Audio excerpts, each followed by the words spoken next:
transportabilité du petit, c'est que ça vous ouvre des horizons, possibilité de ne pas être verrouillé sur une zone de navigation.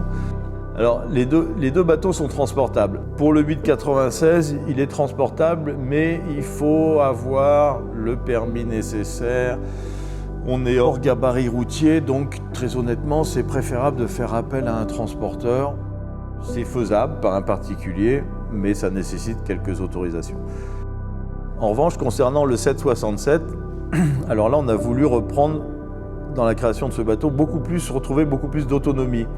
C'est-à-dire que c'est un bateau que vous allez pouvoir mettre à l'eau tout seul, le mater tout seul. Quand je dis tout seul, c'est-à-dire sans prestataire extérieur, mais à 2 personnes, vous le matez réellement. C'est très rapide, sans grue, avec juste une cale de mise à l'eau, ça c'est très simple. Vous êtes dans le format routier, on est à 2,54 m pour 2,55 m autorisé en France.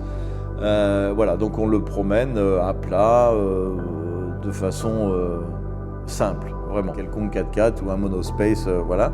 L'intérêt de la transportabilité du petit, c'est que ça vous ouvre des horizons, possibilité de ne pas être verrouillé sur une zone de navigation avec une énorme logistique à mettre en œuvre pour bouger. Là, vous pouvez avoir un bateau que vous emmenez sur les lacs, ce qui nous arrive assez souvent, à titre personnel. Je veux dire, on était tout récemment à Marseille. Une semaine avant, le bateau était en Bretagne.